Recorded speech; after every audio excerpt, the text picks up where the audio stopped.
Bonjour à tous. Bienvenue donc à ce débat organisé par l'UNCAS et qui va porter sur la santé mentale. Donc, je remercie nos invités d'y participer.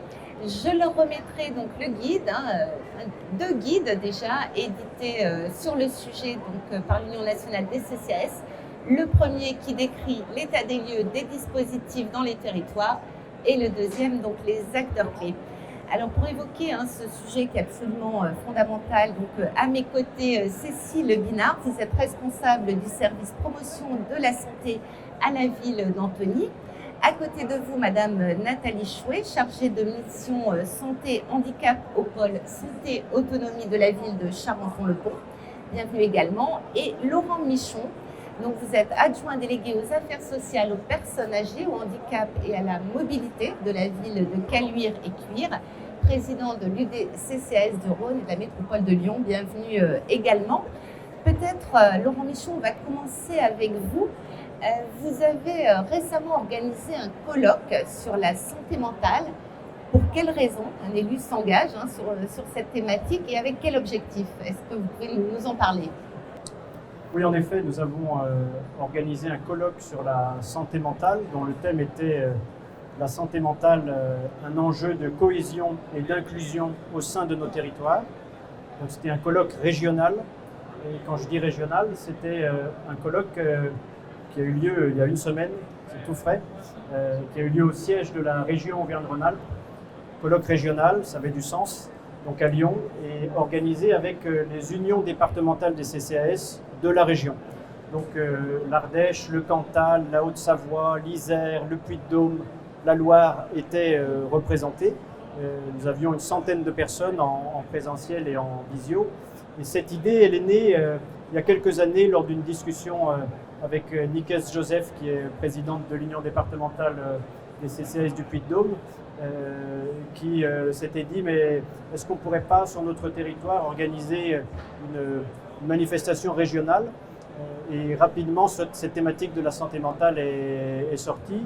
La raison, elle est simple, et en particulier à la sortie du Covid, de nombreux CCAS et de nombreux élus de nos territoires nous ont dit, mais on est en difficulté avec des personnes que l'on reçoit qui de plus en plus peuvent avoir des troubles psy, des difficultés, troubles mentaux. Comment les accueillir, comment les orienter, comment comprendre ces maladies et ces troubles. Et donc voilà, c'est de là qu'est née cette idée. On s'est appuyé donc d'organiser ce colloque. On s'est pour cela bien sûr appuyé sur l'Union nationale des CCAS qui nous a bien sûr accompagnés. Et je remercie Noé Courtois et Ophélie Cluzel qui étaient également présents lors de ce colloque à Lyon. Voilà, donc c'est vrai que ce colloque, il a eu plusieurs thématiques. On s'est dit, mais la santé mentale, c'est quelque chose de très large. Ça touche tous les publics. Comment, en une matinée, arriver à parler de l'ensemble de la thématique santé mentale et d'arriver à toucher, de parler à la fois un élu local, à la fois un travailleur social, à la fois une association, à la fois un directeur de CCAS. Donc on est parti sur plusieurs thématiques et notamment la thématique des jeunes, en faisant une table ronde autour de la santé mentale des jeunes avec les ambassadeurs en santé mentale, qui est un dispositif qui au départ s'est créé sur la région Auvergne-Rhône-Alpes et qui aujourd'hui existe en Île-de-France et sur d'autres communes et départements. Également avec la représentante du CLSM, du Conseil local de santé mentale d'Annecy, qui a du coup parlé de ce qu'elle avait mis en place pour la jeunesse au niveau santé mentale sur sa commune avec le Conseil local de santé mentale. Et je crois que tout à l'heure, vous nous en parlerez plus longuement sur votre commune également, du CLSM. Et puis nous avons eu aussi souhaité faire intervenir l'Agence régionale de santé, l'Agence régionale de santé, qui a quand même son rôle aussi au niveau santé mentale, parce qu'il y a tout un tas d'actions qui sont menées sur les territoires. Et donc nous avions la représentante de l'ARS Auvergne-Rhône-Alpes, déléguée à la santé mentale, qui a pu aussi nous parler de tout ce qui était déployé sur le territoire. Un autre élément qui nous semblait important aussi, c'est tout ce qui concerne la prévention du suicide, et également la prévention du suicide chez la personne âgée. La personne âgée étant aussi quand même un public que l'on reçoit au niveau de nos CCAS. Et donc là, on a fait intervenir le représentant régional du 3114, donc le numéro et la plateforme anti-suicide, enfin prévention du suicide, qui là aussi a pu nous témoigner du rôle qu'ils avaient et de ce qu'ils pouvaient faire. Et puis on avait aussi une autre thématique, ou un autre public que dans les CCAS on accompagne, c'est tous ces publics précaires, toutes ces populations en difficulté, et en particulier celles qui sont sans domicile stable ou sans domicile fixe. Et là, on a fait intervenir les équipes mobiles de précarité, psychiatrie précarité. Là aussi, ce sont des dispositifs qui existent sur différents territoires. Et l'idée à chaque fois, c'était de pouvoir que chaque intervenant puisse parler d'un point de vue régional ou national, que vous soyez dans le Cantal, en Haute-Savoie ou à Lyon ou à Montbrison, et bien que vous ayez une réponse et des outils nécessaires. Et en repartant, l'objectif, c'était pas d'avoir un projet ou une idée sur ce qu'on va faire demain, mais plutôt que chacun reparte avec des contacts, avec une connaissance de ce qui existe sur le territoire et de savoir vers qui orienter les personnes lorsque l'on est confronté ou en relation avec des personnes avec troubles mentaux. Voilà. Aujourd'hui, c'est vrai que en tant qu'élu également, on est sensible à ces questions. Moi, sur ma commune, en effet, j'ai une délégation qui est le handicap. Forcément, c'est aussi un sujet que l'on porte. Donc voilà, en tout cas, un colloque qui s'est organisé. Et là, je m'adresse aux adhérents de l'UNCAS. C'est aussi quelque chose que vous pouvez mener sur vos territoires en réunissant les partenaires ou les associations présentes, les organismes. Et c'est un beau projet de cohésion également et de rencontre, puisque les UDCCAS, chacun mène ses actions dans son département. Et bien là, c'était l'occasion aussi de donner la parole à l'ensemble des UDCCAS de la région et de pouvoir leur faire exposer ce qu'ils réalisent sur leur territoire en lien avec la santé mentale, leurs attentes. Et voilà en tout cas une belle journée qui s'est déroulée. Voilà. Effectivement, et on espère effectivement que d'autres s'en empareront pour développer une journée de ce type. Peut-être une deuxième question, vous êtes également très attaché à développer la formation premier secours en santé mentale. Est-ce que vous pouvez juste nous en dire quelques mots et aussi en quoi elle est importante peut-être oui. En complément du colloque, il nous semblait aussi important, alors ça c'est quelque chose qu'on a déployé au sein de l'Union départementale des CCAS du Rhône et de la métropole de Lyon, mais je sais que d'autres UDCCAS le déploient aussi, c'est de pouvoir proposer des formations à l'ensemble des directeurs de CCAS, des travailleurs sociaux ou des élus. Et là, nous avons en effet mis en place des formations premiers secours en santé mentale. Donc on a fait une formation l'année dernière que l'on a financée pour les travailleurs sociaux et directeurs de CCAS. Et là, la semaine prochaine, nous organisons une deuxième session pour les élus de la métropole de Lyon et du département du Rhône. Donc une formation qui dure sur 2 jours, c'est une formation assez complète, une formation qui vous permet ensuite de devenir secouriste en santé mentale, comme vous pouvez être secouriste pour les premiers secours, voilà, secouriste en santé mentale, et qui vous apporte une connaissance sur les différents troubles psy que peuvent avoir une personne, que ce soit sur la différence aussi entre une dépression, une psychose, des troubles anxieux, etc. Ça donne vraiment cet élément-là. Savoir aussi comment répondre à une personne qui semble avoir des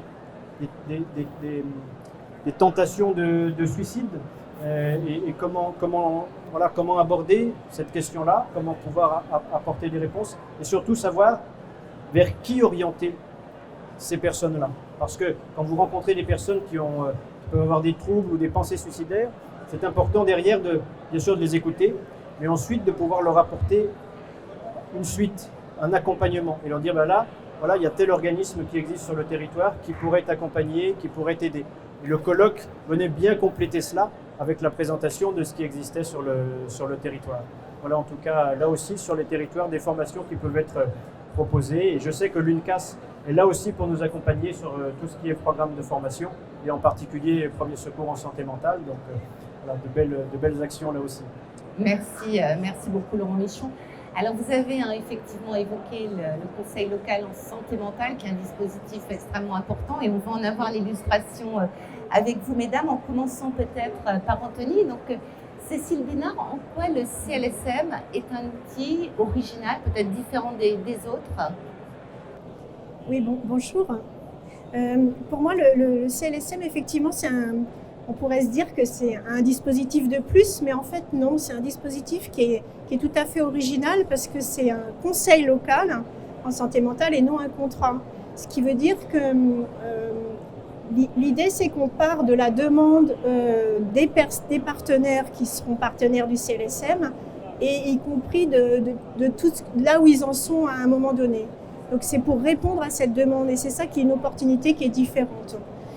Sachant que c'est un dispositif qui est donc incitatif, hein, et aujourd'hui en France, on en a 276 CLSM pour 36 000 communes, donc on voit que c'est des choses qu'on peut aujourd'hui développer et qui ont tout son sens, parce qu'effectivement, un chiffre qui est fort et qu'on n'a pas encore dit, mais 1 personne sur 5 a été, est ou sera concernée par un trouble psychique en France. Donc ça concerne vraiment beaucoup de gens qui effectivement ont une problématique, sont concernés par ça, et il faudrait que nous aussi on arrive à se comprendre comment on pourrait leur donner un outil utile, quoi. Alors la ville d'Antony, on a la chance d'avoir autorisé la mise en place d'un hôpital psychiatrique. Ça fait 40 ans qu'il existe sur la ville. Et c'est aussi un engagement fort de la collectivité qui témoigne d'une volonté de dépasser aussi les préjugés et les idées reçues sur la psychiatrie, parce que vous savez, c'est pas forcément simple de dire qu'on va avoir un hôpital psychiatrique sur une ville. Et je pense que ce qui est important aussi de dire, c'est que le coordinateur, c'est pas le CLSM. En fait, le CLSM, c'est 4 personnes, c'est 4 publics différents. C'est évidemment les villes avec les élus, ça c'est important. C'est aussi la psychiatrie, parce que la psychiatrie, elle a toute sa place dans le CLSM et elle doit l'avoir. Mais c'est aussi les aidants, comme l'UNAFAM par exemple, ou des associations qui sont aidantes, et les personnes concernées par un trouble psychique. Et c'est là où il y a une originalité, parce que du coup, on va répondre à ce dont ils auraient besoin. Et donc, vous avez évoqué les partenaires. Est-ce que ces partenaires sont importants et pourquoi? Il faut qu'ils soient très nombreux? Alors oui, les partenaires sont importants. Pourquoi? D'abord parce que la majorité des personnes qui sont concernées par un trouble psychique ne sont pas soignées à l'hôpital. La majorité sont dans la ville avec nous. Et donc le soin, c'est pas seulement avoir un traitement, avoir des médicaments, être soigné pendant un moment de crise. Le soin, c'est aussi pouvoir retrouver une vie dans la ville, pour une vie acceptable avec ses proches, avec des amis, avec des associations. Donc c'est important que les partenaires soient conscients de ça, que le soin, c'est pas seulement l'hôpital, c'est tout un tas de gens différents qui sont importants pour ça.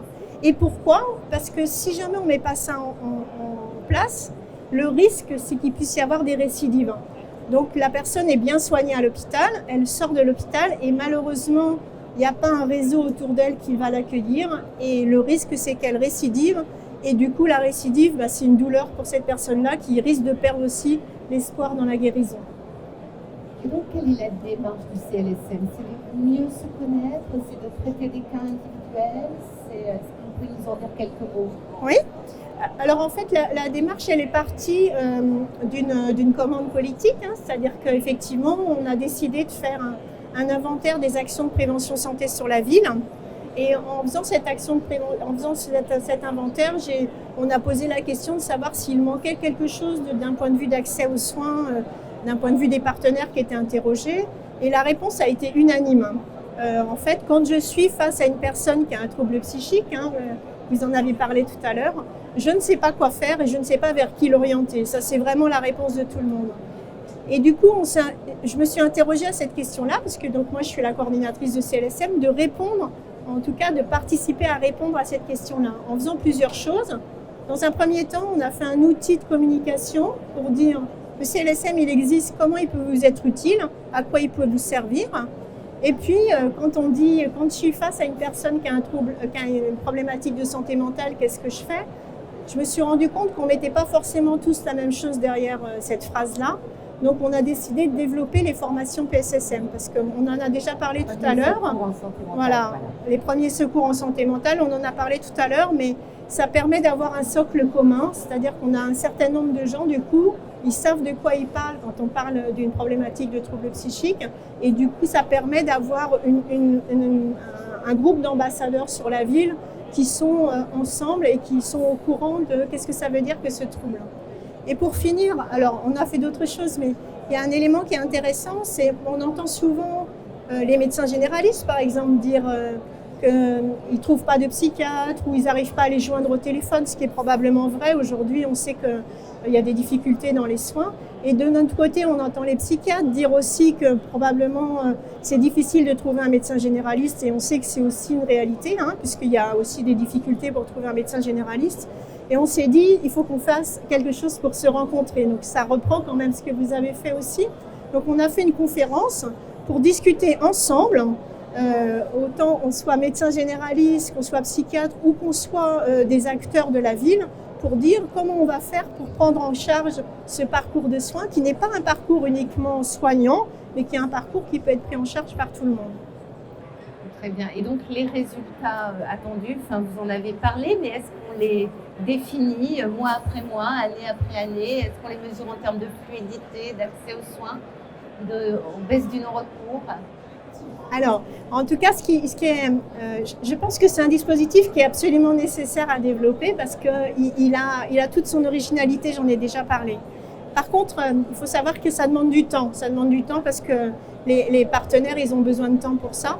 Mais les collectivités, elles ont toute leur place dans l'idée justement de déstigmatiser la santé mentale parce que c'est un vrai frein. C'est-à-dire qu'aujourd'hui, les gens, ils n'osent pas aller consulter un psychologue ou une psychiatre parce que c'est un frein de se dire que du coup, ils vont être stigmatisés étant fous, ayant une difficulté psychique. Donc là où le CLSM a une vraie force, c'est que du coup, ça a permis de pouvoir faire connaître que la santé mentale, c'est tous ensemble qu'on peut y résoudre un certain nombre de choses et qu'en plus, on peut se rétablir d'un trouble psychique. Et ça, c'est des idées qui sont fortes et qui permettent, je pense, de mieux faire connaître qu'est-ce que c'est que la santé mentale. Et c'est un très bel objectif. Merci beaucoup, Cécilia. Alors, on va partir donc à Charenton-le-Pont. Donc là aussi, vous avez mis en place un CLSM qui a une particularité. Vous pouvez nous en dire un petit peu plus? Quelle est la particularité de votre CLSM? La particularité du CLSM de Charenton et Saint-Maurice, c'est que à partir de 2018, ils ont été construits sur 3 villes. Malheureusement, une des villes s'est retirée en 2023. Nous, notre CLSM, à l'inverse de certains qui se construisent sur le CLS, ne s'est pas construit dessus. Pour des raisons de territoire.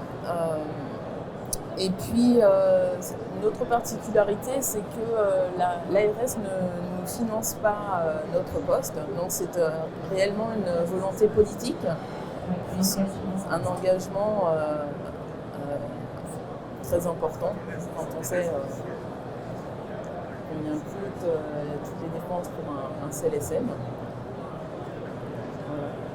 Très bien. Et donc, alors je ne dirais pas une autre particularité parce que Madame Guinard va rebondir, mais vous êtes très attaché à la participation des usagers, à développer des actions qui leur donnent la parole.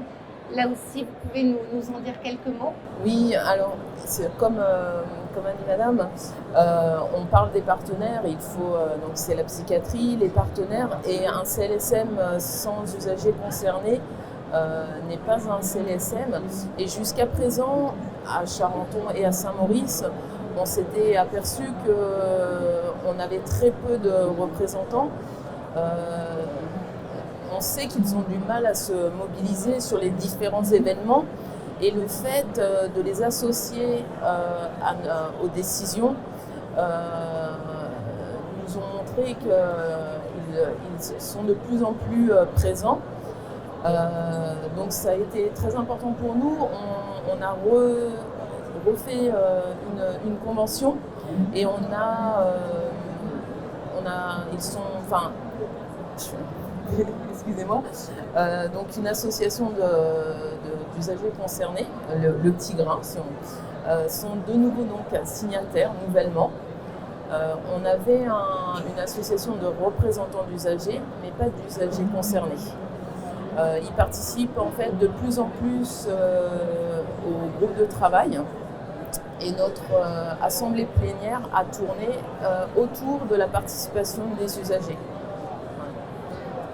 Et comment vous décririez ce qu'ils vous apportent? Et peut-être une autre question, c'est comment on les fait venir? Parce qu'ils ont peut-être, comme vous le disiez très justement, des difficultés à s'investir dans ce genre de projet. Donc, quel est le secret de votre réussite? Alors, pour avoir, on a besoin de leurs attentes et de leurs besoins et leur faire partie de leurs demandes, de leur propre décision permet en fait qu'ils se sentent très concernés et à chaque fois, par exemple, on leur donne la parole lors de l'assemblée plénière. Dès qu'on a une journée porte ouverte, même sur un dispositif comme Sport sur ordonnance, où on va, par exemple, sur une journée passerelle, faire une marche, et ben, on a un point de chute dans leur local. Ils vont nous préparer des petites choses à grignoter, enfin voilà, et ils se sentent vraiment concernés. Là, lors des semaines d'information de la santé mentale, on a un bailleur qui nous a prêté un très très beau local en bas des immeubles et on a fait une très très belle exposition qui ont rassemblé de nombreuses œuvres du Petit Grain. Et durant les 2 semaines, l'association a tenu des permanences au sein de la résidence et pour eux ça a été vraiment important. Et en fait, il y a un changement de regard parce que pour une fois, en fait, c'était important, nous, pour la semaine de l'information dans la santé mentale, qu'il y ait quelque chose au sein des immeubles. Parce qu'il faut savoir qu'à chaque fois qu'il y a un signalement, les voisins, lorsqu'il y a un trouble psychique dans un immeuble, il est pointé du doigt. Malheureusement, quelquefois, on doit appeler les pompiers, la police, et ils sont toujours montrés pas correctement. Et là, justement, à l'inverse, le fait qu'il y ait toutes ces belles œuvres, ça a montré que, voilà, ils peuvent avoir un problème psychique, mais ils ont beaucoup d'autres qualités, comme nous, comme chacun des voisins. Et l'exposition s'appelait Mon voisin est un artiste. Voilà. Bravo là aussi pour ce partage. Peut-être une dernière question sur les prochaines thématiques que vous allez aborder, parce que vous en abordez beaucoup et certaines qui peuvent paraître aussi originales. Alors là, cette année, une des nouvelles thématiques, c'était bien sûr la santé mentale chez les jeunes, suite au Covid. On a aussi fait le sport sur ordonnance et la santé mentale des jeunes. Et à la sortie de la plénière, les différentes thématiques, c'est tout ce qui est périnatalité qui ressort beaucoup. Merci beaucoup. Laurent Michon, peut-être, après avoir écouté donc ces 2 expériences, est-ce qu'il y a des idées que vous avez envie de retenir? Et j'ai aussi envie de vous poser la question qui est liée à la stigmatisation, qui est toujours là. Comment est-ce qu'on peut lutter? Alors, madame a parlé effectivement, cette très belle exposition.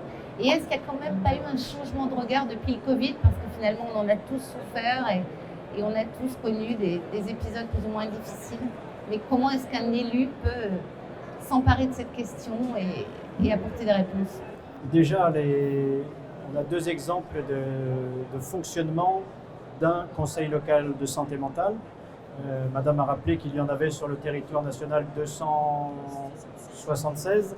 Je crois que c'est important aussi qu'on puisse, quand on est sur un territoire, se rapprocher du conseil local de santé mentale qui existe, savoir ce qu'il fait. Et l'élu est là aussi pour transmettre ces informations à l'ensemble des personnes concernées. L'Union nationale des CCAS, c'est aussi son rôle, c'est de pouvoir faire remonter ce qui existe et de pouvoir le partager aux autres communes, aux autres élus. Donc je pense que là, voilà un exemple en tout cas lors de cette table ronde.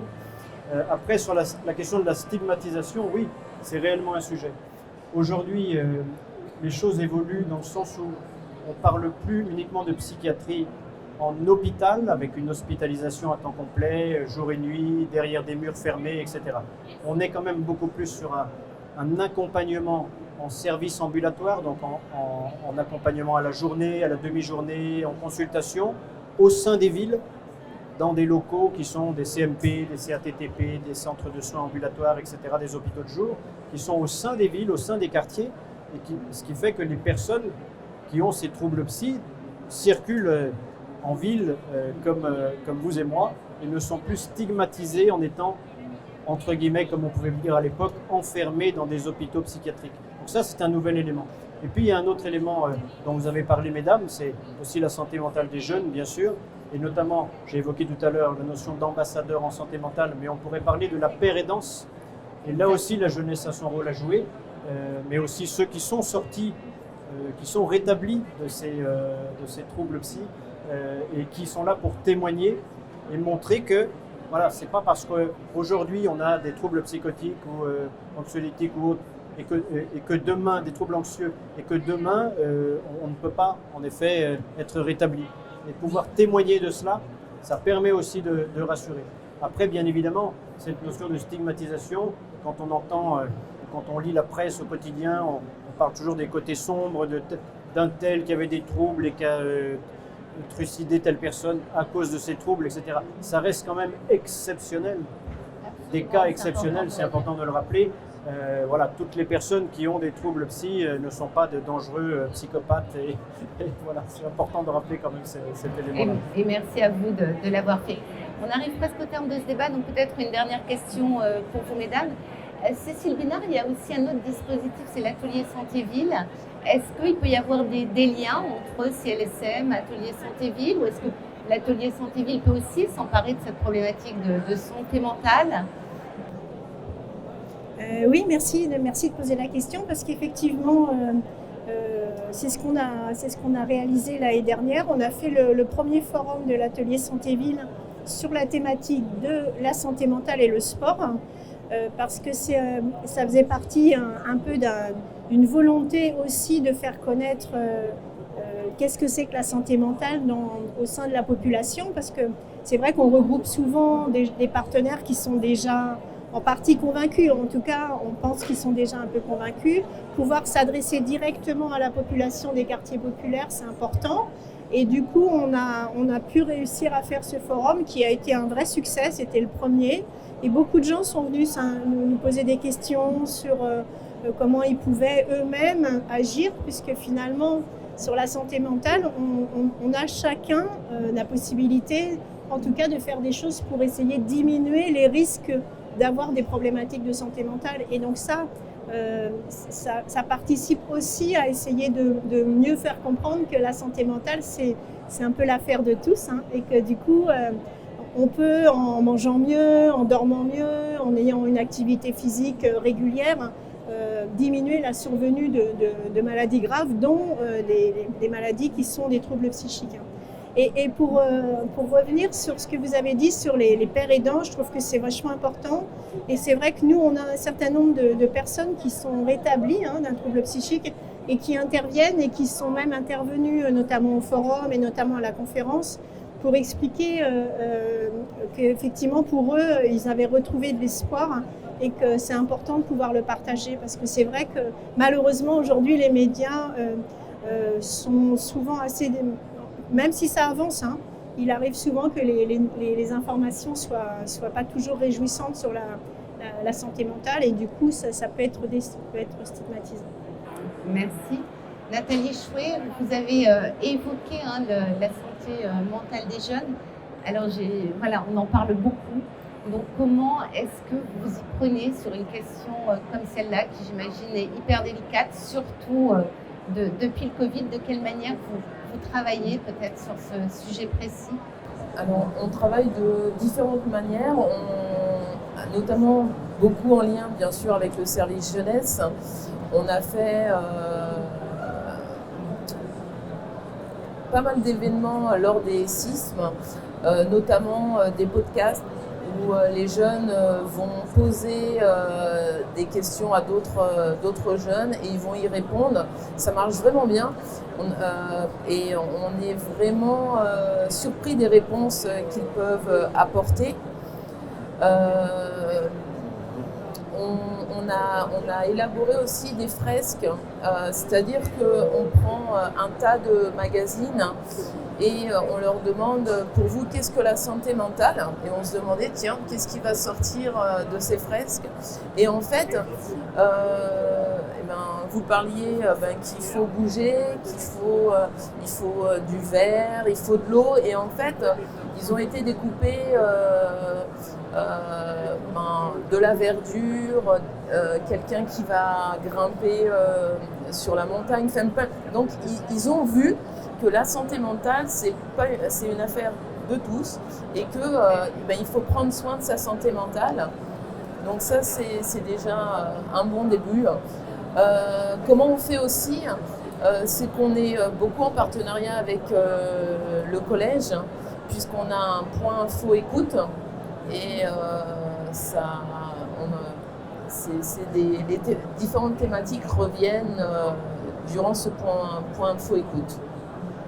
Et puis bien sûr, alors on va le développer, un créneau sport sur ordonnance aussi pour les jeunes. Bravo là encore, et merci à vous trois. Je pense qu'il y a vraiment eu un exposé de solutions vraiment qui sont reproductibles, et bravo pour tout ce que vous faites, et à très bientôt. Merci.